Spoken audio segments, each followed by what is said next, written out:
Hello dears, welcome to the job classes. The job classes में आप सभी का बहुत बहुत स्वागत हुआ, अभिनंदन है। आज इस वीडियो के माध्यम से हम सीखेंगे जो हाई स्कूल में गणित का पेपर है, यानी यूपी बोर्ड का जो मैथ्स का पेपर है उसका सिलेबस क्या है। फिर उसके बाद कुछ क्वेश्चनों को देखेंगे, यानी कि जो प्रैक्टिस सेट है हमारा, उस प्रैक्टिस सेट को देखेंगे। पहले उस प्रैक्टिस सेट को पढ़ेंगे, फिर उस प्रैक्टिस सेट का सलूशन भी दिया जाएगा। ठीक है, तो सबसे पहले देखते हैं आपका सिलेबस क्या क्या है, आपको पढ़ना क्या क्या है। आपको ज़्यादा कुछ नहीं पढ़ना है, आपने अभी तक जो भी पढ़ा है ठीक पढ़ा है। अब जो पढ़ना है केवल हमें, जो एग्जाम में आएगा केवल हमें उसी को पढ़ना है, उसके अलावा हमें किसी को भी नहीं पढ़ना है। जो इसका सिलेबस है, जो फर्स्ट चैप्टर आपका हो जाता है, वो क्या हो जाता है, तो आप बताएंगे संख्या पद्धति। क्या हो जाता है? संख्या पद्धति। ठीक है, अब संख्या पद्धति से कितने नंबर का आएगा? संख्या पद्धति से आपका 5 नंबर का है। कितने नंबर का आएगा? केवल संख्या पद्धति से आएगा कितने नंबर का? 5 नंबर का आएगा। जो सेकंड पढ़ना है, सेकंड आपको क्या पढ़ना है? बीजगणित पढ़ना है। बीजगणित पढ़ना है। अब बीजगणित जो आएगी आपकी कितने नंबर की आएगी, तो आप बताएंगे 18 नंबर की आएगी। ठीक है, जो थर्ड चैप्टर आपको पढ़ना है वो क्या पढ़ना है? निर्देशांक ज्यामिति पढ़ना है। निर्देशांक ज्यामिति पढ़ना है। निर्देशांक ज्यामिति आपसे पूछा जाए कितने नंबर के आएंगे, तो निर्देशांक ज्यामिति कितने नंबर के आएंगे? 5 नंबर के आएंगे। अभी बताएंगे बीजगणित में कुछ सिलेबस कटे हुए हैं, इनको हमें नहीं पढ़ना है। पहले देख लेते हैं पढ़ना क्या क्या है, फिर उसके बाद में 4 नंबर यानी लेसन 4 में क्या आ जाता है, आप क्या केवल ज्यामिति आता है। क्या आता है? ज्यामिति आता है। ज्यामिति जो है वो कितने नंबर की आएगी, तो वो जो आएगी 12 नंबर की आएगी। कितने नंबर की आएगी? 12 नंबर की आएगी। फिर उसके बाद में 5 में, यानी जो 5वां चैप्टर है वो क्या हो जाता है? त्रिकोणमिति हो जाता है। त्रिकोणमिति हो जाता है। ठीक है, त्रिकोणमिति में ज़्यादा कुछ नहीं पढ़ना है। त्रिकोणमिति कितने नंबर की आएगी? 12 नंबर की आएगी। इसमें बहुत ही शॉर्ट कर दिया है, क्योंकि इसमें आपको पहले और एक दूसरी एक्सरसाइज पढ़ना है, उसके अलावा आपको कुछ भी नहीं पढ़ना है। जो फिर लास्ट चैप्टर दिया आपका त्रिकोणमिति के अनुप्रयोग, यानी हाइट एंड डिस्टेंस, उसमें से 100% जो है क्वेश्चंस आने वाले हैं। उसमें 100% क्वेश्चन आने वाले हैं। जो नेक्स्ट चैप्टर है वो चैप्टर कौन सा हो जाता है, तो वो चैप्टर हो जाता है आपका मेंसुरेशन। क्या हो जाता है? मेंसुरेशन जो है वो कितने नंबर का है? वो ज़्यादा नहीं है, मेंसुरेशन केवल 8 ही नंबर का आएगा। ठीक है ना, मेंसुरेशन से केवल 8 नंबर के प्रश्न आएंगे। ठीक है, आपको पृष्ठीय क्षेत्रफल अच्छे से पढ़ लेना है। अगर आपको टाइम मिले तो नेक्स्ट चैप्टर उसमें से पढ़ना, बाकी इसमें आप टाइम वेस्ट मत करना, क्योंकि टाइम ये क्या है, लॉन्ग चैप्टर है। ठीक है, लेकिन इसमें से कुछ ही प्रश्न, मतलब 8 ही नंबर के आएंगे। हमें केवल इम्पॉर्टेंट प्रश्न को ही पढ़ना है। हम आपके लिए केवल 2 प्रैक्टिस सेट लेकर आएंगे। उन 2 प्रैक्टिस को यदि आप अच्छे से सॉल्व कर लेंगे तो उन्हीं 2 प्रैक्टिस सेट में से कम से कम 90 से 95 प्रश्न केवल उसी प्रश्न पत्र से ही आपको मिलेंगे। ठीक है ना, 2 प्रैक्टिस सेट हैं, उन्हीं प्रैक्टिस सेट मतलब इन्हीं चैप्टर से जो इम्पॉर्टेंट प्रश्न हैं। ठीक है, और इनसे रिलेटेड जो क्वेश्चंस बन सकते हैं उन्हीं क्वेश्चनों को केवल लिया गया है। ठीक है, उन्हीं क्वेश्चनों को केवल लिया गया है, तो इसीलिए वो दोनों प्रैक्टिस सेट आप जरूर देखिएगा और उनके क्वेश्चनों को आप सॉल्व करिएगा। नेक्स्ट जो चैप्टर हो जाता है, लास्ट चैप्टर हो जाता है क्या, तो आप बताएंगे सांख्यिकी हो जाता है। क्या हो जाता है? सांख्यिकी हो जाता है। सांख्यिकी, और इसमें क्या है, इंक्लूड कर दिए हैं प्रायिकता। ठीक है, सांख्यिकी और क्या, प्रायिकता में ज़्यादा कुछ नहीं, फर्स्ट एक्सरसाइज प्रायिकता में पढ़ना है, बाकी सब आपके सिलेबस में नहीं है। सांख्यिकी में आपको क्या, बहुलक पढ़ लेना, समांतर माध्य पढ़ लेना है। क्या क्या पढ़ लेना है इसमें जो इम्पोर्टेंट हो जाता है, क्योंकि ये आपका पूछे तो ये कितने नंबर का हो जाता है, तो सांख्यिकी आपको कितने नंबर की आती है, तो 10 नंबर की सांख्यिकी आती है। इसमें आपको क्या पढ़ लेना है, इसमें आपको पढ़ लेना है समांतर माध्य। क्या पढ़ लेना है? समांतर माध्य को अच्छे से आपको पढ़ लेना है। ठीक है, जब समांतर माध्य को अच्छे से पढ़ लेंगे, समांतर माध्य केवल एक ही विधि से बचा हुआ, बाकी वो कट गया है। ठीक है, जो स्टार्टिंग वाली विधि है उसी को पढ़ना है, बाकी आपको नहीं पढ़ना।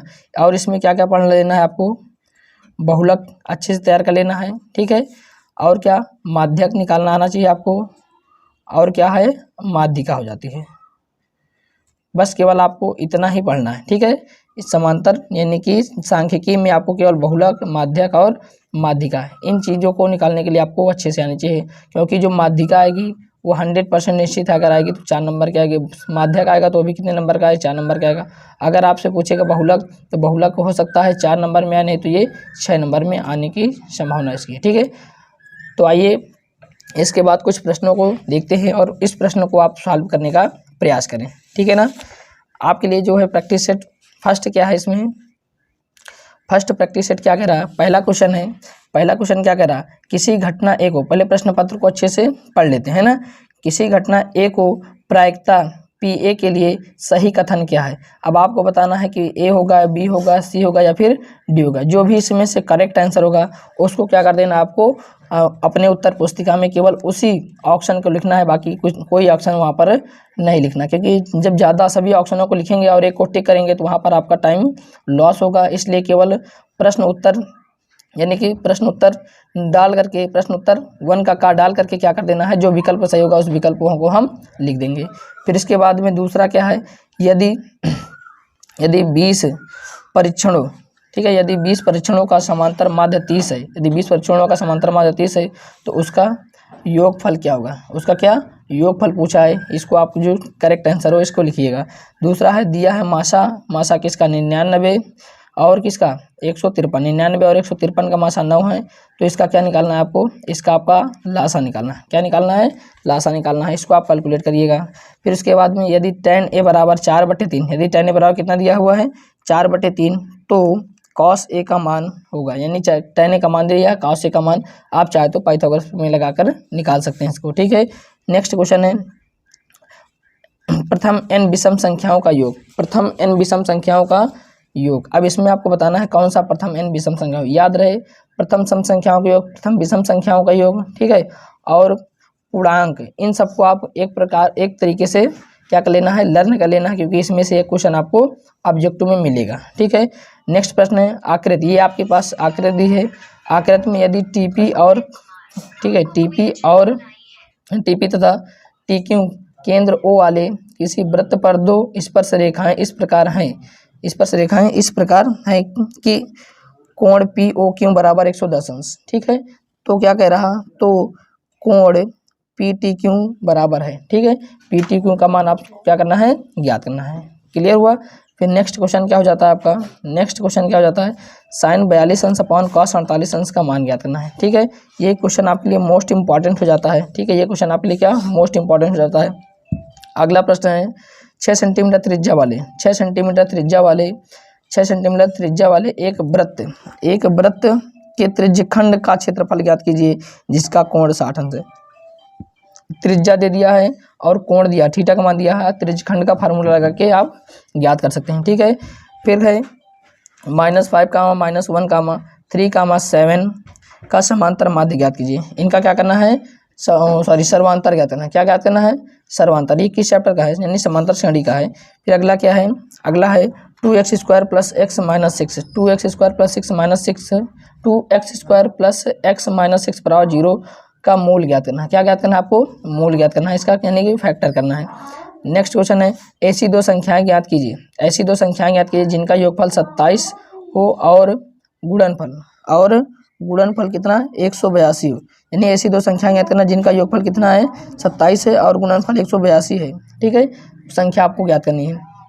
नेक्स्ट क्वेश्चन है ये प्रश्न कितने नंबर के आते हैं, 1-1 नंबर के आते हैं। ये प्रश्न कितने नंबर के, आपको पहला और दूसरा जो होता है 1 नंबर का होता है, जो सेकंड वाला है ये यानी थर्ड वाला जो हो जाता है ये कितने नंबर को जाता है, तो 2 नंबर हो जाता है। इसी में नेक्स्ट है यदि त्रिभुज ABC यानी त्रिभुज ABC समरूप है किसके, त्रिभुज DEF के, ये दोनों क्या है एक दूसरे के समरूप हैं और इनके क्षेत्रफल क्रमशः 64 सेंटीमीटर स्क्वायर और 121 सेंटीमीटर स्क्वायर। इसका क्या दे दिया है, क्षेत्रफल दे दिया है, इसका क्षेत्रफल और इसका क्षेत्रफल दे दिया है। और फिर एक भुजा इसमें दे दी है EF, क्या दे दी है EF बराबर 15.4 सेंटीमीटर स्क्वायर। तो BC का मान आपसे पूछा है, किसका मान पूछा है, BC का मान पूछा है। तो आप इसमें एक प्रमेय लगाकर यूज कर सकते हैं, यानी कि पहला त्रिभुज अनुपात दूसरा त्रिभुज बराबर, यानी कि त्रिभुज की भुजाओं का वर्ग एक दूसरे के क्या होता है अनुपात के बराबर हो जाता है, ठीक है। नेक्स्ट प्रश्न हो जाता है tan 48 अंश, tan 23 अंश, tan 42 अंश, tan 67 अंश का क्या मान ज्ञात करना है। इसका क्या करना है, मान ज्ञात करना है। नेक्स्ट क्वेश्चन है दो वृत्तों की त्रिज्याएं क्रमशः पहले वृत्त की त्रिज्या है 19 सेंटीमीटर, दूसरे वृत्त की त्रिज्या है 9 सेंटीमीटर। तो वृत्त की त्रिज्या वृत्त का व्यास यहाँ से आपको ज्ञात करना है। क्या ज्ञात करना है, त्रिज्या तो इसमें दे दी है, त्रिज्या तो इसमें क्या है दे दी है, आप इसमें वृत्त का व्यास ज्ञात करना है, ठीक है, जिसकी परिधि इन दोनों वृत्तों की परिधि के योग के क्या हो जाए बराबर है। यहाँ पर ये कह रहा है, ठीक है ना, योग के क्या हो जाते हैं बराबर हो जाता है। नेक्स्ट प्रश्न है यदि sin 3a बराबर cos a माइनस 26 अंश, यदि sin 3a बराबर cos a माइनस 26 अंश, जहाँ 3a क्या है न्यून कोण है, तो आपको a का मान ज्ञात करना है। तो आप किसका मान ज्ञात करना है, a का मान आपको ज्ञात करना है। चलो नेक्स्ट प्रश्न क्या है आपके लिए, नेक्स्ट प्रश्न है निम्नलिखित बारंबारता सारणी माध्य, यानी कि बारंबारता सारणी दी है, इसका क्या ज्ञात करना है आपको, माध्यिका ज्ञात करना है। क्या ज्ञात करना है, इसका माध्यिका ज्ञात करना है। तो माध्यिका का फार्मूला लगा के इसको ज्ञात कर सकते हैं, ठीक है ना। नेक्स्ट प्रश्न क्या हो जाता है आपका, द्विघात समीकरण 3x² माइनस का 2√6x प्लस कितना 2 बराबर 0 के मूल ज्ञात करना है। क्या ज्ञात करना है, इसके मूल ज्ञात करना है। नेक्स्ट प्रश्न क्या हो जाता है, यदि tan a बराबर cot b, यदि tan a बराबर क्या cot b, तो सिद्ध कीजिए a प्लस बी बराबर 90 अंश। सिद्ध करना आपको a प्लस बी बराबर कितना 90 अंश होता है, ठीक है। ये भी कितने नंबर के हैं, 2 नंबर के प्रश्न हैं। अगला क्या है, पांचवा का सिद्ध कीजिए कि 5 माइनस √3 एक अपरिमेय संख्या है। एक क्वेश्चन इसमें से डन है, एक क्वेश्चन आपको आने वाला ही है, चाहे वो √3 पूछे, चाहे √5 पूछे, √2 पूछे, है ना, चाहे √7 पूछे, कोई ना कोई प्रश्न यहाँ से आपसे पूछ ही सकता है। क्लियर है।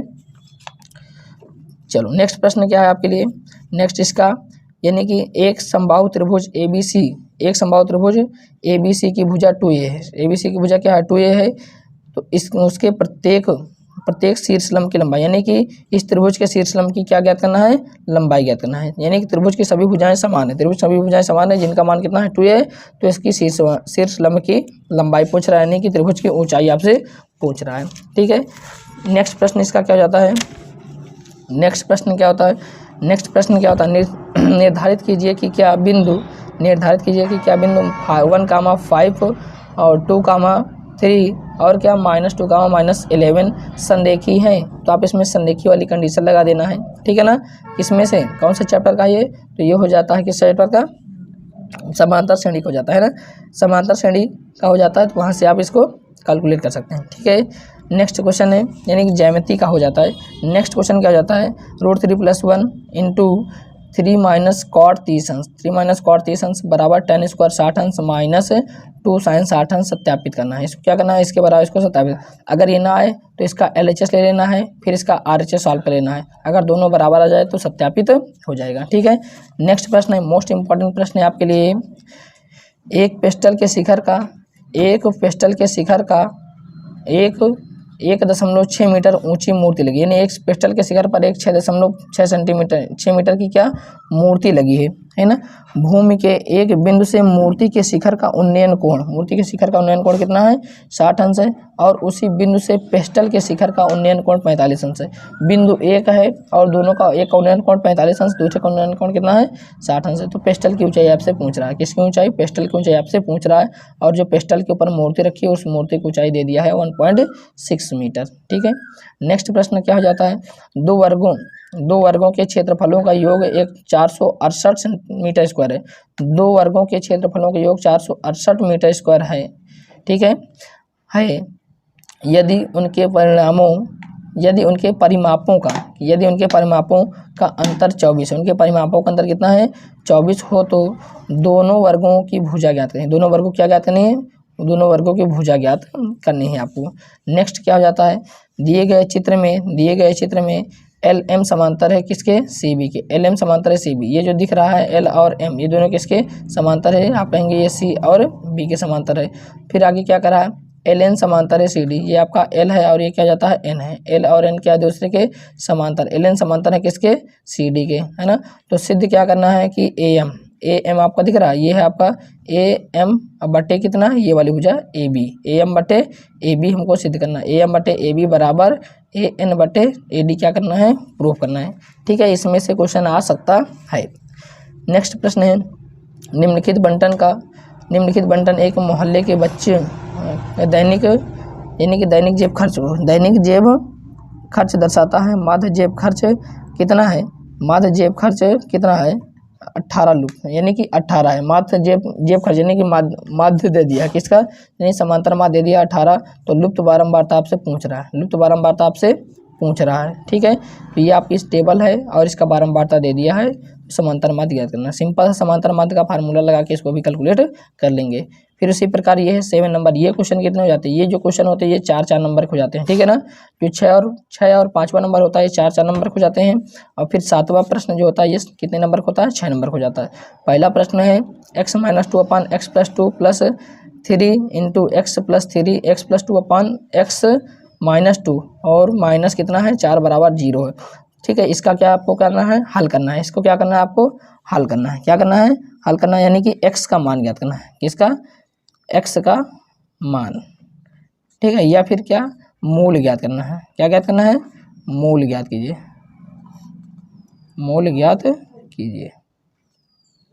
ठीक है ना। क्या ज्ञात करना है? इसका मूल ज्ञात करना है, मान नहीं ज्ञात करना, ठीक है। मूल ज्ञात करना है। नेक्स्ट प्रश्न क्या जाता है? इसी का अथवा दिया, एक भिन्न 1/3 हो जाती है। एक भिन्न 1/3 हो जाती है जब उसके अंश में 1 घटाया जाता है। जब अंश में 1 घटाया जाता है, ठीक है, तो वह कितना हो जाता है? 1/3 हो जाती है। अंश में जब कितना 1 घटा देंगे तो 1/3 हो जाती है। और वह 1/4 हो जाती है जब हर में 8 जोड़ देते हैं। जब हर में 8 जोड़ देते हैं तो 1/4 हो जाती है। तो अभिन्न हमें क्या करना है? ज्ञात करना है। सिंपल सवाल है, इसको आप कर पाएंगे। इसी प्रकार अगला है 7 का ख नंबर। एक त्रिभुज ABC बताइए। एक त्रिभुज ABC बनाइए जिसमें BC बराबर 6 सेंटीमीटर, AB बराबर 5 सेंटीमीटर। BC का मान दे दिया है और AB का मान दे दिया है और एक कोण दे दिया है। हो सकता है आपको तीनों भुजा दे दे, ठीक है। हो सकता है आपको तीनों भुजा दे दे, हो सकता है एक भुजा दे 2 कोण दे दे, तो आप कन्फ्यूज नहीं होना, ठीक है। कोण ABC का मान दे दिया कितना? 60 अंश। तो सबसे पहले हम बड़ी भुजा खींच लेंगे, फिर उसके बाद क्या कर लेंगे? कोण खींच लेंगे, ठीक है ना। उसी पर एक बिंदु पर क्या कर देंगे? कोण खींच देंगे, ठीक है। किस वाले बिंदु पर? B वाले बिंदु पर क्या कर देना है? कोण खींच देना है। फिर उस एक अन्य त्रिभुज की रचना करना, और इसी प्रकार एक अन्य त्रिभुज की रचना करना जिसकी भुजाएं ABC के संगत भुजाओं के 3/4 गुनी। ये क्वेश्चन आपका बिल्कुल डन है कि एग्जाम में आया हुआ है, ठीक है ना। एग्जाम में ये क्वेश्चन आपको देखने को 100% मिलेगा। केवल आपको ये वैल्यू चेंज मिल सकती हैं। हो सकता है कि यही क्वेश्चन मिले, हो सकता है यही क्वेश्चन, लेकिन ये वैल्यू चेंज करके, ठीक है ना, केवल ये वैल्यू चेंज रहेंगे, बाकी ये क्वेश्चन 100% मिले, क्योंकि आपके सिलेबस में मोस्ट इंपॉर्टेंट ये हो जाता है। अब कितने नंबर का? 6 नंबर आपके क्या हो जाते हैं? बिल्कुल यहाँ से ये तो फिक्स ही है। फिर इसी का अथवा है, ठीक है। 6 सेंटीमीटर त्रिज्या का एक वृत्त खींचना है। 6 सेंटीमीटर त्रिज्या के क्या करना है? वृत्त खींचना है। केंद्र से 10 सेंटीमीटर दूर स्थित एक बिंदु से वृत्त पर स्पर्श रेखा की रचना करना है, ठीक है ना। वृत्त पर स्पर्श रेखा की कर देना है, रचना कर देना है। कहने का मतलब एक वृत्त खींचना है, वृत्त के केंद्र से 10 सेंटीमीटर दूर पर स्पर्श रेखा की क्या कर देना है? रचना करनी है। कर पाएंगे रचना, ठीक है। इन प्रश्नों को आप सभी लोग आसानी से कर पाएंगे। इन प्रश्नों को आप सभी लोग क्या आसानी से कर पाएंगे। यदि इनका सलूशन आप चाहते हैं, यदि आप इनका सलूशन चाहते हैं, तो अभी शाम को लाइव क्लास आज इसकी चलेगी, ठीक है। शाम को 7 बजे इसकी लाइव क्लास रहेगी। इसी लाइव क्लास में इस प्रश्न पत्र को क्या किया जाएगा? एक एक प्रश्नों को हल कराया जाएगा, और इससे रिलेटेड जो प्रश्न बन सकते हैं उन प्रश्नों को भी हम सॉल्व कराएंगे, ठीक है ना। क्योंकि जो मैथ का सिलेबस है, मैथ का सिलेबस हमने आपको पहले से कंडक्ट करा दिया। उसके बाद में इसका जो मेथड है, इस प्रकार से आपका प्रश्न पत्र आएगा। सेम इसी प्रकार प्रश्न पत्र आएगा। अगर इस प्रश्न पत्र को आप सॉल्व कर लेंगे तो कम से कम केवल इस प्रश्न पत्र को आपको देखने को मिलेंगे 70 में कम से कम 45 से लेकर के 50 नंबर के क्वेश्चन इसी से देखने को मिलेंगे। और जो नेक्स्ट मॉडल पे पढ़ेंगे उसको भी यदि इसी प्रकार वो भी रहेगा, उसको भी सॉल्व कर लेंगे तो आपके हो सकता है 70 में 70 मार्क क्लियर हो जाए। क्योंकि इस मॉडल पेपर को जब सॉल्व कराएंगे तो इससे रिलेटेड जो क्वेश्चन पूछ सकता है, उस मेथड से रिलेटेड जो क्वेश्चन पूछ सकता है, उन क्वेश्चनों को भी सॉल्व कराया जाएगा, ठीक है। बस आज के लिए अभी के लिए इतना ही। फिर मिलते हैं अभी शाम को फिर अभी मिलते हैं कितने? शाम को आपको 7 बजे कितने मिलते हैं? 7 बजे करेक्ट मिलते हैं लाइव क्लास में। इसी लाइव क्लास में इस प्रश्न पत्र को क्या किया जाएगा? सॉल्व कराया जाएगा, और इससे रिलेटेड जो प्रश्न बन सकेंगे उन प्रश्नों को भी हम सॉल्व कराएंगे, ठीक है। बस अभी के लिए इतना ही। Thank you. जय हिंद, जय भारत।